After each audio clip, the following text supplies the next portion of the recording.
Hey everybody, welcome. Little bit of a change up. Pommy is a laid out, so I've taken his place, but I am joined by a regular here on the team show. I've got Lek Dog with me, and I've got the teams with me. Lek Dog, mate, it's all happening. Huge weekend. This is the biggest weekend potentially we've seen as a supporter base in our sort of demographic.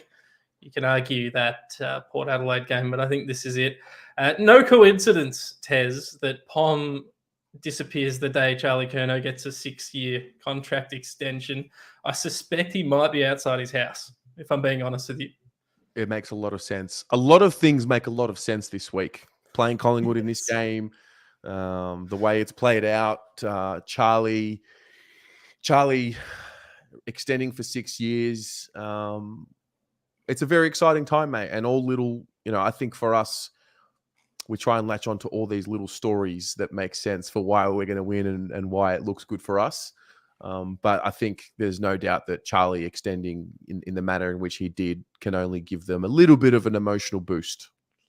Oh yeah, I think it plays a part, and we'll go through the teams in a second. But Lockie O'Brien also extended, so worth noting that. Has the club officially announced that yet, or is that? Yes, they have. So just to confirm, it's amazing. We got the in straight away. So Adam Chera and Zach Williams are in. They will be playing, and making way for them are Jack Noons and Lockie O'Brien. I didn't quite have the time to put the teams in as Pommy does, so maybe we can read out the teams and have a bit of a chat about it and get our thoughts down about what we think. So just in the back line, so Marchbank, McGovern, Lewis Young. Halfback, Saad, Wiedering, Doherty. In the centre line, it's Zach Williams, Cripps, Cottrell. Half forward line, Jack Martin, Harry Mackay, Sam Walsh. Forward line, Zach Fisher, Charlie Curnow, Jack Silvani. The followers are Pitternet, Chera, and Setterfield. The interchange bench is Corey Durden, Jesse Motlop, Matthew Owies, and Liam Stocker, with the emergencies being De Koning, Hewitt, Noons, and Lockie O'Brien. So, mate, what's your initial reaction to the teams, and you guys playing along at home? What's your reaction to the teams? I'm not. I wouldn't say I'm surprised that Jack Noons was omitted. Not that he's had a terrible year or anything like that, but certainly had, along with a couple of players, some disappointing moments last week. So I'm not surprised by that. Thought potentially they might keep him in and try and use him as a negator against a Nick Dacos, but that's not to be. O'Brien, I'm always a little bit surprised when he comes out of the side because I'm not confident we're super stacked in that wing position. But they're backing in, apparently, Zach Williams to play that role. So, we assume that the club is doing the right thing and that he's healthy. And I'm excited, really excited to see him in the team. As always, the initial team they dropped was a bit of a meme. They had Jack Silvani named on a wing, and I think that got a few people excited.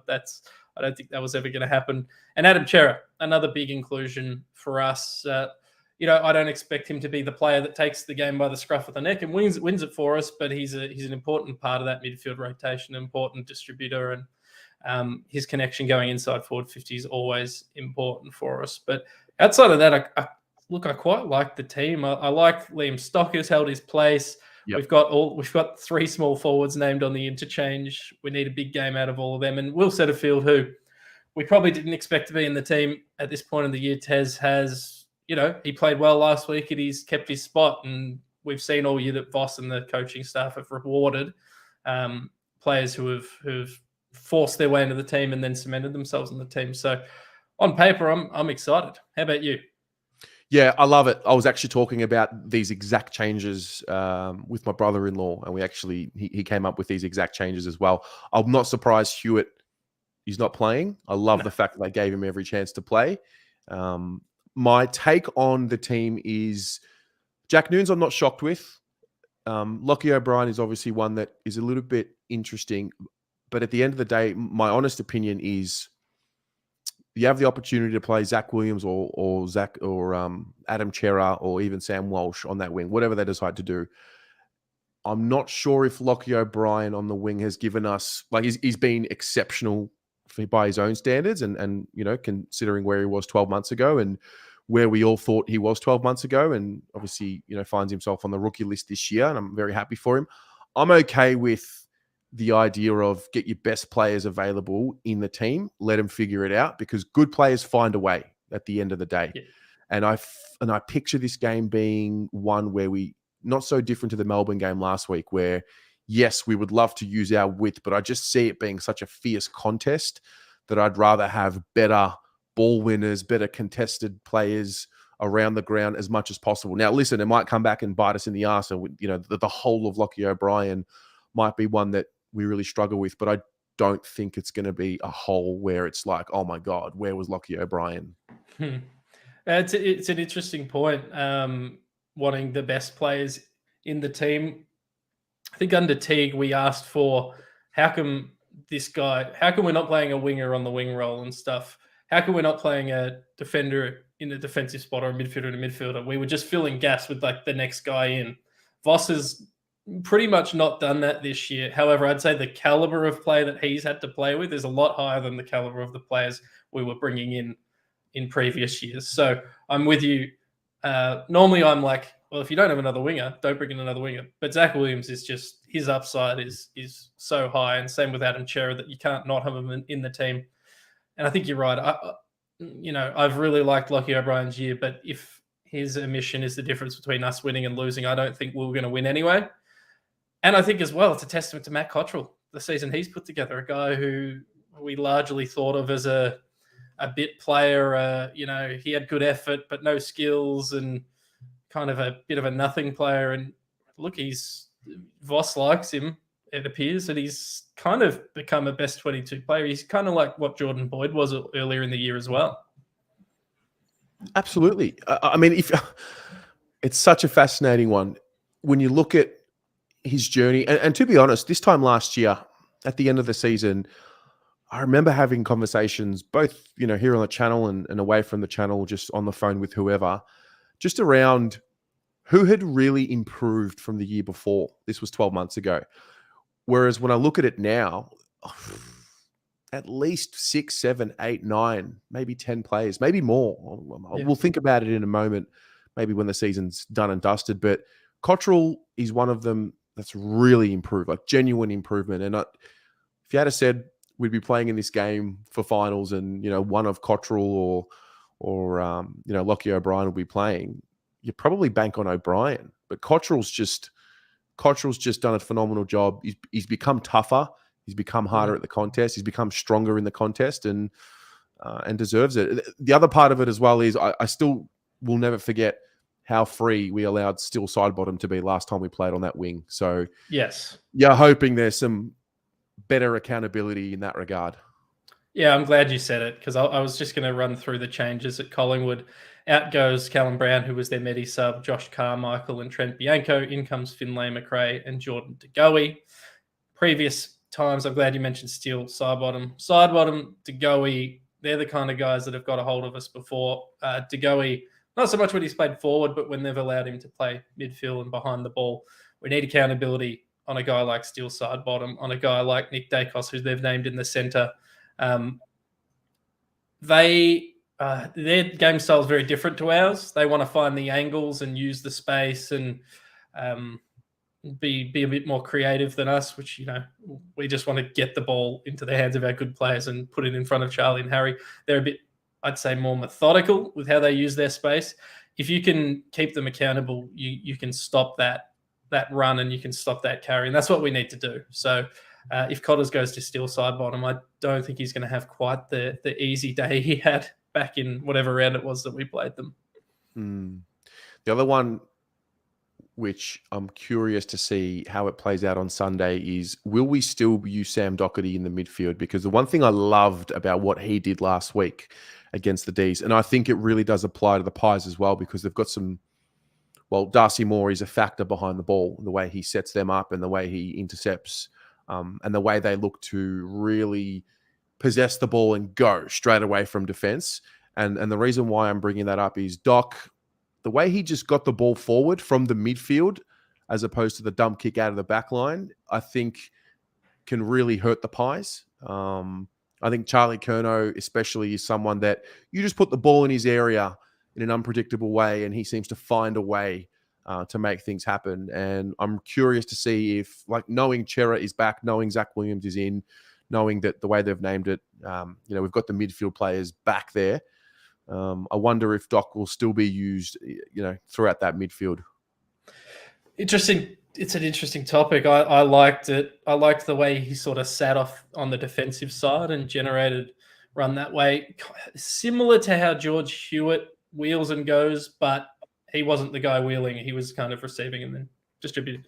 It actually kind of reminded me, this is a real long bow to draw or string to draw. I don't know what the saying is, but it kind of reminded me. Do you remember back in the day when I think it was Jared Pickett was playing for us and he would run off the back of packs and sending clearances, and we were like, this is going to be the next way forward for us. Kind of reminded me a little like that. So shout out to anyone who was watching us that closely when we were terrible team running Pickett through.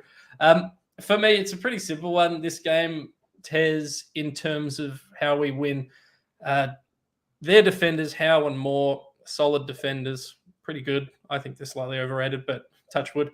They play off their men a fair bit. They give you space. So it's our delivery that's going to determine this game. If we can put it to the advantage of Harry and the advantage of Charlie, they're going to have opportunities to take marks and kick goals. If we do what we have done in the past and sit it on their heads, those guys are just going to pick them off. Or if the kick inside 50s, slightly too high or slightly too deep, these guys are good enough that they're going to pick it off. And we need to avoid that. Murphy was also pretty solid. I'm not sure if he's playing. He's on the interchange. Was solid against us last time as well. So it's purely how we deliver it to those two. And I know it's an obvious statement, but he's going to determine how this game goes because they will have opportunities in space. It's just up to our forwards and high half forwards and our midfielders to make that work for them. Yeah, I mean, listen, now that we've got the final team in, the last time we played, I'm going to do this off the bat, but these are the players that are playing on Sunday that did not play in round, I think it was round 11. So Marchbank is one of them. And Marchbank, in a really fascinating way, he's not being spoken about as much. And the fact that he's now played a couple of games in a row, this is game number 3, it's phenomenal. It's like on the same level as Charlie, on the same level as Doc in some respects, regarding how they've missed so much footy and they've come back and they're just quality players. So he's one. McGovern is another one. Wiedering for the 3 quarters, if you want to count that one. Zach Williams, Harry Mackay. Oh, wow. Mark Pitternet. Yep. There's 6. And I remember that game so clearly. I'll never forget that game, leaving the MCG. I know that the Pies had not started their win streak and whatever, you can say that all, but they've improved. But I remember thinking, mate, we just need 2, 3, 4 more of those players. We just needed Wiedering to not get injured and we would have won that game. Yeah. Maybe I'm being irrational and a biased Carlton supporter, but we're not losing this week. We're not losing this week, mate. It's not happening this week. We're not losing. No, we're going to be back here for teams next week. Don't worry about that. We're not letting this one slip up. But you're right. I remember that game as well, and I thought we were an extra quarter, a half of football of Jacob Wiedering away from losing that. Because that was a relatively close game from memory, and he certainly would have made a huge difference. So we that elusive best 22. I don't know if it actually exists, but we're pretty close to it now. With this lineup, we're pretty close. George Hewitt's one that's missing that you think is a lock for it. But other than that, all the pieces have sort of got back in time for this game. So, yeah, we're going to win. But if we don't win, you can't say it was through lack of, availability, at least for this game. So, another guy that I don't think we really speak about that much and probably should. We certainly have over the last couple of years is Sam Walsh, who's I know he's been in the media about, Kane Corns reckons he's not damaging and stuff, but he's another one we need a big game from. And when he's playing well, Carlton's playing well. And this is the sort of game where I think he'll find himself kicking a couple of goals and hitting the scoreboard. I think I don't think he's going to leave that ground with anything left to give. And these are the ones where he stands up and he does impact. He does impact and hits the scoreboard. So I'm really, really excited to see him on Sunday. Yeah, man. I mean, calm down. Just calm down. It's so hard to calm down, but I'm so amped. I'm also so confident, but I don't know if that's just me manifesting and not allowing any other energy to enter my mind. But I have such belief in this group because of what they've done, because of the failures that they've endured, because of the misfortunes that they've endured. There's no way I'm letting myself talk about, no, don't worry about it. There's always next year. Why would we do that when they are more than capable of doing it this weekend, this Yeah, Sunday? And knowing the other thing as well, with teams that we've played twice, like I think Freo was a good example. You know, they beat us up the first time we played them. We really learnt the lesson that we needed to learn and executed on that the second time around. There's no doubt we'll be doing the same thing, let alone with the 6 extra players that we have this time around. yeah, you're right. And you do this for every game, but people have been watching this Collingwood outfit. They've got pretty close to figuring them out over the last 10, 11, 12 weeks. Sydney did it last week. There's a blueprint there for beating them. There's a blueprint there for beating them and we got damn close to beating them early in the season, and we didn't even play very well. So the injection of talent over the last few weeks is a huge tick. And you're right, Tez. This is one game. We know that our team is better than their team going into it. Go out there, execute the game plan, play to your role, play to your potential. You're going to get this win. And then you can think about next week when we're playing finals. But this week, it's a very simple equation. Just go out there and beat a team that's not that good. Yeah. I mean, look, I think from memory, Charlie kicked 3 or 4 the last time we played, playing directly on Darcy Moore. I picture that matchup with Harry. I don't know how they do it on the Pies side of things, but I picture us having a bit of an advantage there. But more than anything, it's the way in which we approach every contest. I think we found something last week. It's so crazy to be talking about it, even though we lost the game. But for, I think what Vossi said today, for 118 minutes, we did exactly what we set out to do, at the start of this preseason in the way that we wanted to play. We saw it for 118 minutes. We've just got to add a couple more this week. And we saw Sydney. If you look at the way that they swarmed at each contest, didn't allow the Pies to win it. And, it sounds cliche and it sounds so simple, but they really wanted at the source, and then exposed the Pies as they spread.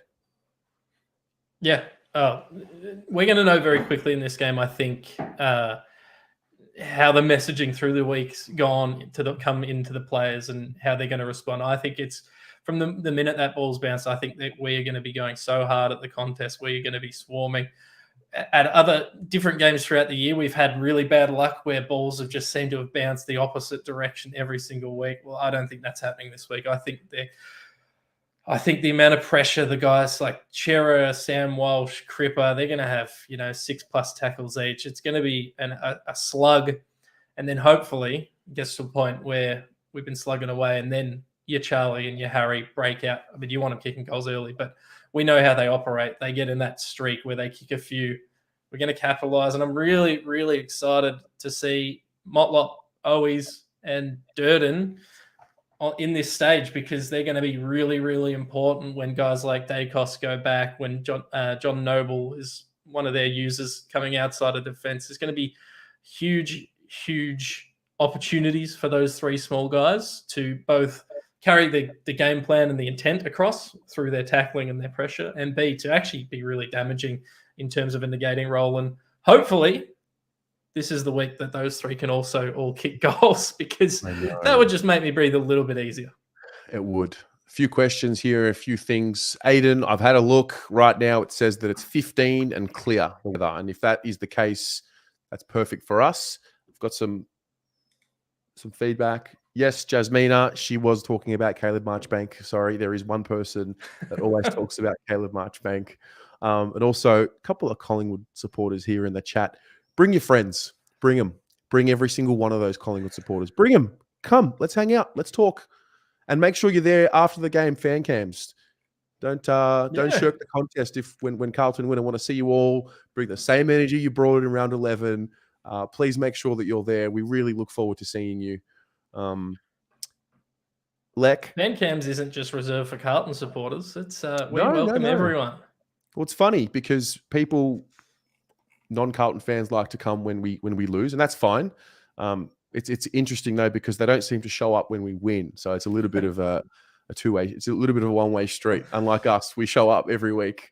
Ugo with the 15 says, "Don't worry, Tez, we are winning." Oh, I know. Trust me. Lek, Charlie Curnow, 6-year extension, Yep. massive. What are your thoughts?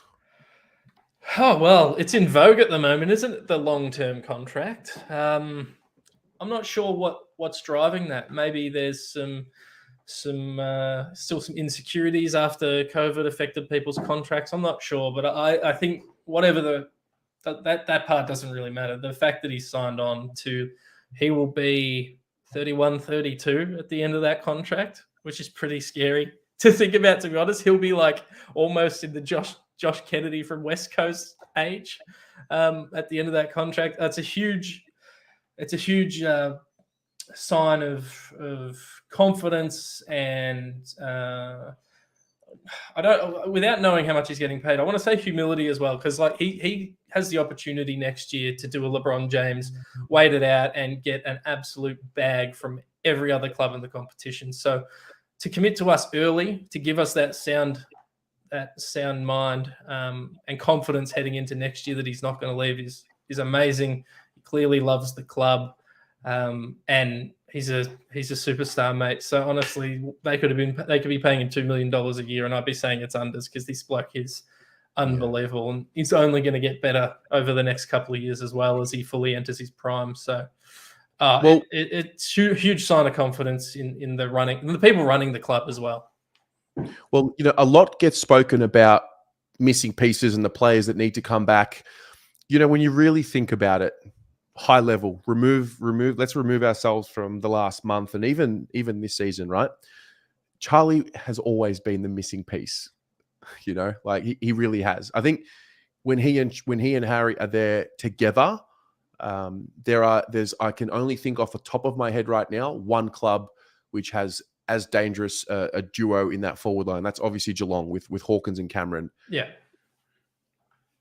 Obviously, Kennedy and Darling have been doing it for many years. That's now coming to an end. But for the next 5 to 7 years, it's Charlie and Harry who really have the hold on that title. Now, right now, as we speak, you got to give respect to Hawkins and Cameron because they're the champs and they're the better team, and I'm happy to do that. But I think having Charlie back in the fold, knowing not only is he so talented, but you see it. He is the energy spark in the group. Yeah, he lifts us, mate. He lifts us. Then everyone feels the passion when he kicks the goals and he grabs the chest and he grabs the insignia, and everyone in the crowd feeds off it. The team feeds off it. He's going to be a force for years to come alongside Harry.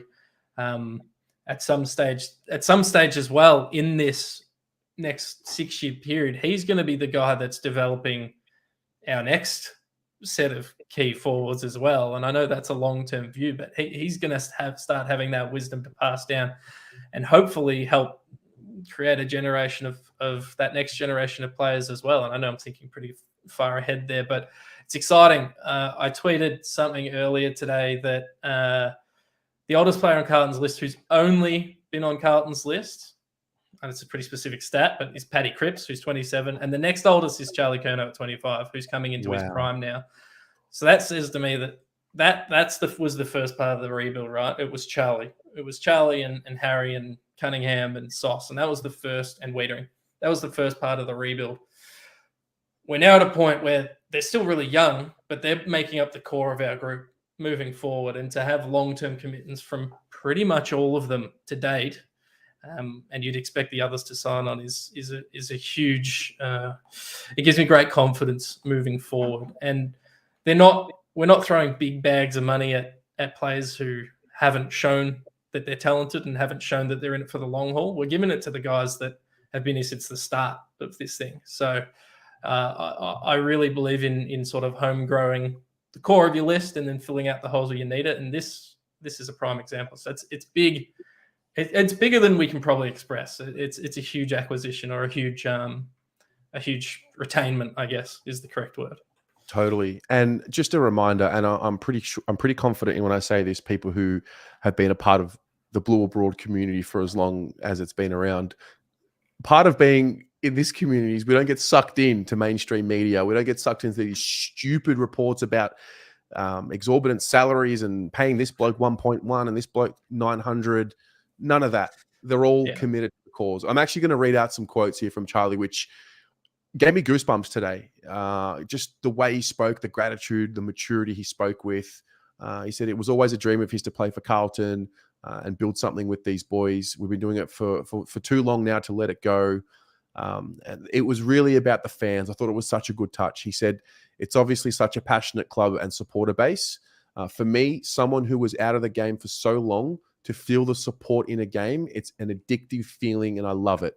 When the team is going well, putting on pressure, playing the way we want to play, and they're clapping when Durs does a smother, it's infectious and we love them for it. I think we're showing such a good base as a football club. We're showing a lot of good signs, but our consistency and striving to get better. I feel like they know it's coming and I feel that they can feel what we're building and they really believe in it. When they're supporting us the way they are in the stadium, it's a great feeling and it's something every week you look forward to because once we get going, you can't put the Carlton supporters back in their seats. It's unbelievable, mate. The man gets it. The man gets it. He gets it. Throw the fans a few compliments throughout the week and get them up and about and look at us simp for Charlie. Yeah, I'll happily simp for Charlie all day long. I will happily simp for Charlie. He should have honestly never got to us in the draft, but he did, and thank fuck he did as well because we missed him for 2 years and we hung our hats on the fact that he was going to be a core piece of what we needed to do, and he came back, and we were right. Luckily, we were right, and as I've said, I think he can only get better over the next couple of years as well. So, hugely exciting, hugely exciting. Little question here from Khoder Ibrahim. I reckon it would be amazing if we let Saad play on the wing. What do you boys think? It's enticing. Get this question a lot. I mean, the thought of him unleashed on the wing is very enticing because of his speed, because of his ability to break lines. I mean, I think in theory it sounds great, but I think Vossi and the coaching group probably know a little bit more of what to do with Saadi than what we do, I think. Yeah, I understand the theory, and we are missing that sort of second kick out of defense, that wing position, which he would occupy very comfortably, I reckon. However, he's our only player off that halfback that drives the ball in terms of carrying it, running with it. Doc's great at finding targets. He's not really a huge runner with the ball under his arm. Newman's great at finding targets. Williams is great at finding targets, but Saad is unique for us in the way he runs the ball out of defense, and I think that's invaluable and really hard to replace. So for me, his position is where he's at is fantastic, and one he's locked away probably for the rest of his career, to be honest. So, but understand that I understand the desire to see it. I just think we miss too much if he's moved further up the ground. Totally, and he's been a great defender. Yeah. For all the conjecture about his defensive ability last year from Essendon fans. Oh, speaking of Essendon. It's so good. Yeah. It's so good. They've been in my mentions all day, and it's so good. Kudos to them for trying to make themselves feel better, but what a capitulation. I don't really want to talk about, I don't think they're ever a chance of getting Clarko, but clearly their board must have. I don't know. It's a mess. So I think Rutten's coaching them this weekend, and I think it's probably the last time, but yes, who knows? Yes. Who knows? Adam Saad, you're in a good place, mate, and we're just glad you don't have to go through that rabble anymore. Correct. Robbie, I promise you, when we win this week, fan cams will go for as long as we need it to. Also, one more thing on Saad. I'm going to bring it up. Yep. Don't ever let anyone tell you not to woof on Sunday. If you are enjoying yourself with the football and you want to get out of your seat and you want to chant woof when Saad kicks the ball, then you fucking do it. And don't let anyone ever tell you how to enjoy yourself with the football. I also heard that my ears pricked up when I was listening to that, Terry. And I've seen a few people on Twitter outside of the Carlton realm saying it's a bit cringe, and I don't understand. I think it's fun. And isn't that the goal, to have fun? And yeah, when Yeah, I see I'm the with you, kids, Tez. when I see the kids at the stadium, kids or adults, anyone, when I see them wind it up, knowing he's about to get the ball, knowing they're about to do the woof, like I'm really big on not shutting down the younger generation. It's Yeah. just the kids and the younger generation are really the most important people in this world. They'll take us forward for the future. And to see the enjoyment on people's faces, and it's going to evolve. We're going to learn to do it as Saad kicks it longer. But you Yeah. know what? If you want to do it when he kicks it 20 meters, fucking live your life and be happy and enjoy yourself. I'm with you. That I didn't Right. understand the commentary around that at all. It's I don't. Why would you try and tell someone else how to enjoy football? Doesn't make any sense to me. But anyway, that's all right. So that was that. Have you got time or do you need to go? I need to go soonish, but we can chat for longer if you want. I'm happy to hang out if anybody else wants to join as well. I'll put the link in. I'm happy to hang out for a little bit longer. I want to get some conversation going, but I also want to get some predictions going. There's some things in my mind that I think are going to happen. I have no statistical evidence to back this up, but it's just a gut feeling. I think Jack Martin is going to have a crazy game this week. And I was thinking about it. If Jack Martin doesn't give us much during the regular season, but come finals time, he performs sort of like a Robert Horry type player, I'm happy with that.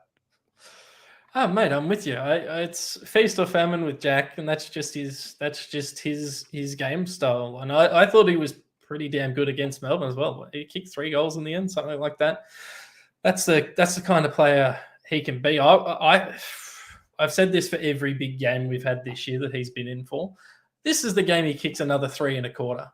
And when we're doing that, we're winning grand finals. So, no, I'm a big supporter of Jack Martin. I'm willing to accept the times that he does go missing or is not as impactful because I've seen what he can do when he is switched on and he is impacting. And I think a guy like him, you can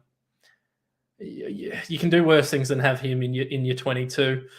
He's also, I think he imposed himself a little more on the weekend with his size, and I think he really met the challenges of that game because he's a lot bigger than people think. And if it's another grudge match, physical grind out sort of game, I think there's a place for him to have some real impact on the weekend. Good shout, Derry. Yes. Any other certain predictions for you? It's a tough one. Pitnet, I think he's due for a big game.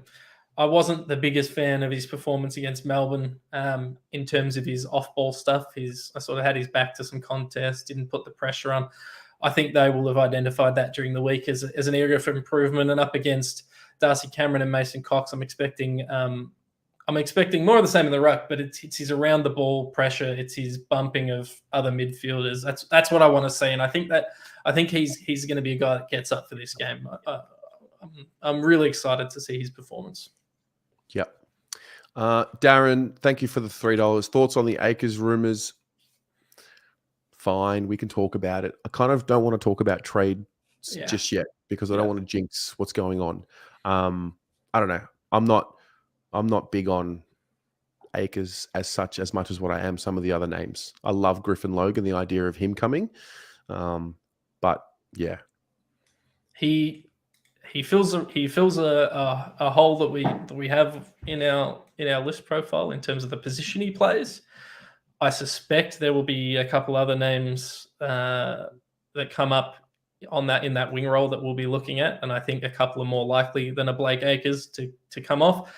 I will say this though, he loved his time living in Melbourne, and I wouldn't be surprised if he came back to a Melbourne club, not necessarily us. But I think that wing role is something we can address. But I think we're going to have multiple options there.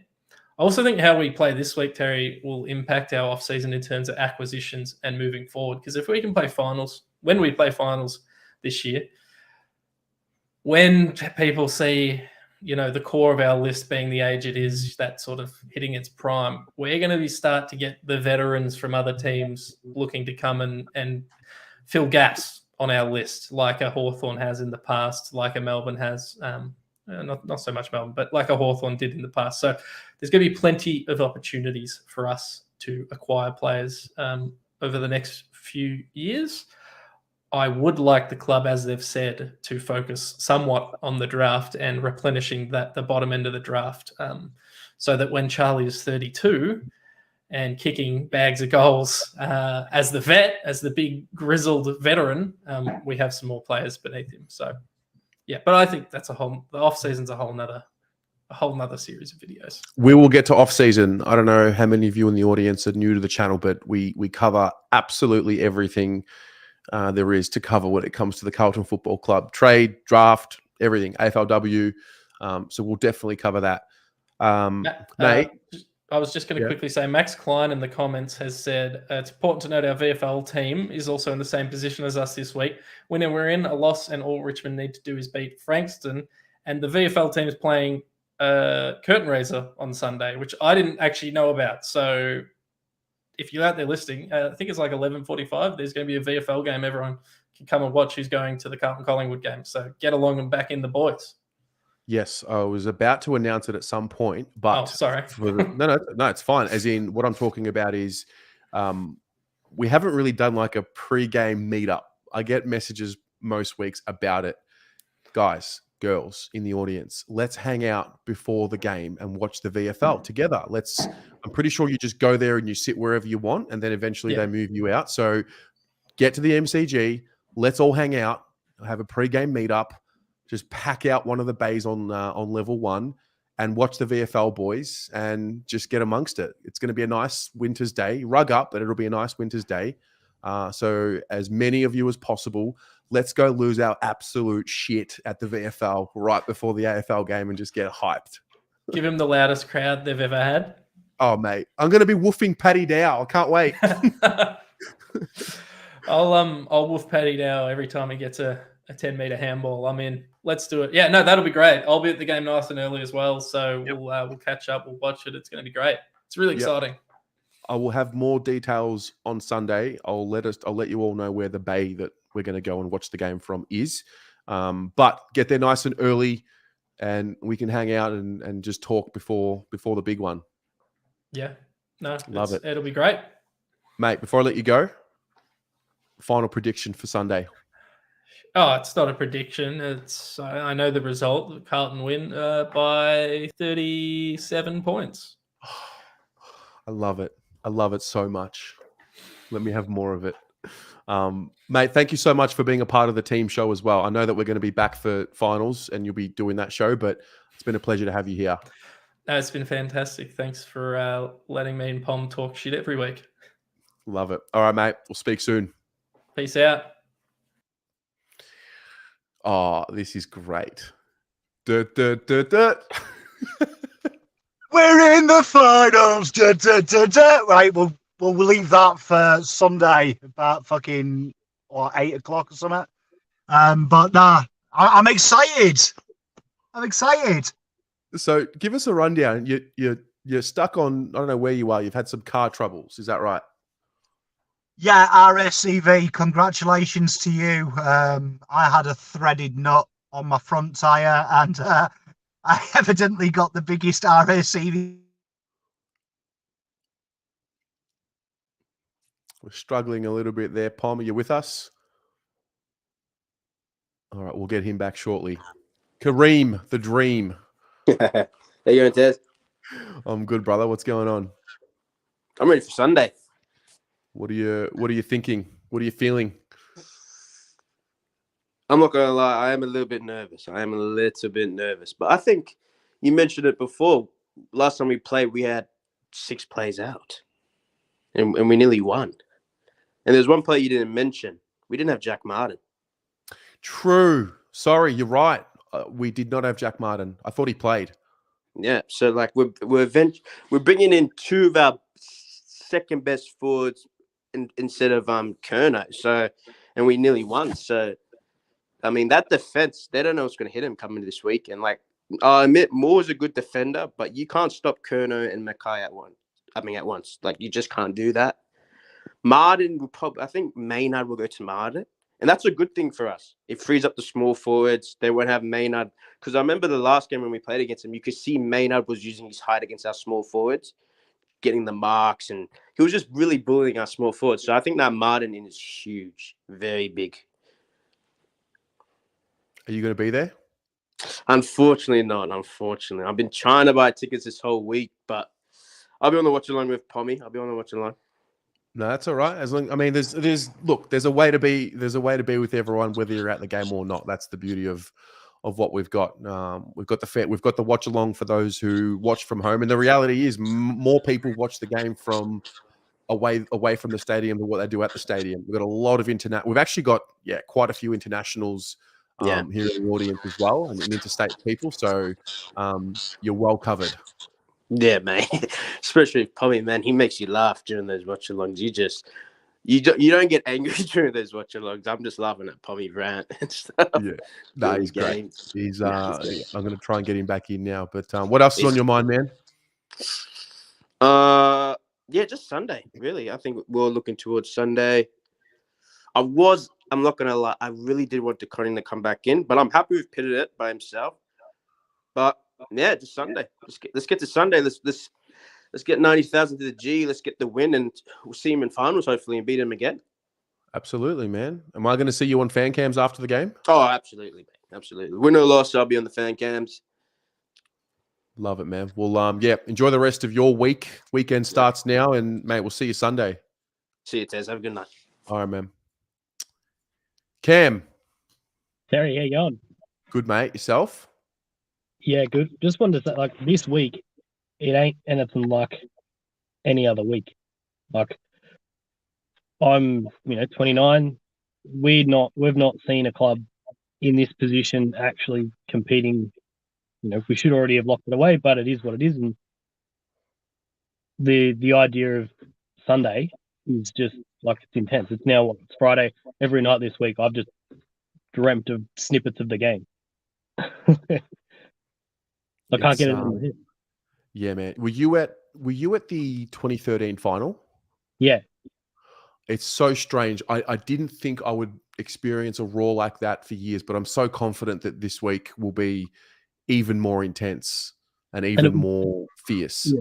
And it's come up, like, obviously 2013 it was a final. It was good to win, but it never felt fully earned because it was the way we got in, and it was the game itself, and it was Nick Dygan, and it was more of a, how the hell did we pull this off? This week just has a feel of, like, this has to be the biggest game we've had in 20 years. Well, you know what? I look at it as like an opportunity and the moment of the graduation of the group. Like, yes, we've taken a step forward this year. We've won 12 games so far leading up to this game. And if we lose, we'll be devastated, and we'll look back and we'll reflect when the dust settles, and we'll say, no matter what, we improved. 12 months ago, we had a review and we changed everything. And yes, we've taken a step forward.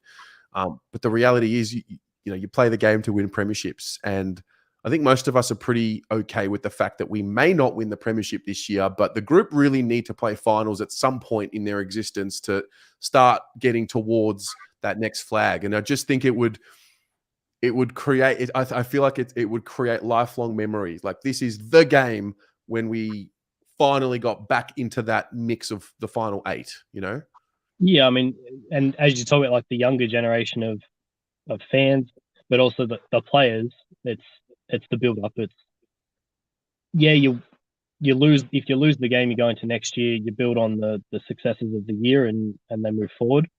But there's always going to be that, you still got to win the final. You've got to win the game, get into the finals. And if they can pull it off this week, then that just goes away. Even if we go into next week and we have to play Collingwood again, or we play Freo over there, or however it plays out, this is kind of the game. Yeah. And do you have? Yeah, go. I was thinking, this is the game that players are gonna be remembered for if they do well. If Jack Martin kicks 3 1/4, if Charlie takes a hanger over Jeremy Howe, if Cripper has 30 and 3, or Jacob Wiedering just shut down the entire forward line for Collingwood. Like, they're the games that are going to get remembered by fans for the next decade, even if they do nothing else. Mate, absolutely. We're a very easy bunch of supporters to fall in love with you. Yeah. You know, like you just need to have like you touched on it just then. Nick Duigan, I could not tell you any game he played before that final. I mean, I remember him playing, but none of them really stood out. I knew that he was a solid defender and solid player, but he locks himself into folklore. Yeah, exactly. Him and Subway, like Yeah, they're intertwined forever, whether or not it was actually a Subway roll or not. Like it's and these like we've seen it happen this year. Like at the start of the year, you had like Matt Cottrell was nowhere near anyone's best 22. He was okay as a sub. He was a guy that tried hard, and he did some good celebrations when he kicked a goal. But he's worked his way into the team. He gives effort, and he's the guy that can take that moment in this kind of stage. Can he kick 2 1/4? Can he block down steel side bottom? Can he run up and down a wing all day? And then that's the stuff that then, he's then remembered for, because he was there to win a game, for the club against Collingwood. Because we're not getting kicked out by these boys. Like, No. It's just not happening. No, mate. It's just written in the stars, mate. It's written in the stars. It's already been decided. We don't make up these rules. We spoke about that at the start of the year. Like that was you look at the fixture when it's released and you go Collingwood round 23. Oh yeah, okay. They were down the bottom of the ladder this year, but you're still like you'd rather just, do you have to play them in round 23? Like, because it's always going to mean something. And Absolutely. and it's, any of for me, Essendon's the team that I always want to beat because they're just the worst. They're just not even worth being a rival of. Mm-hmm.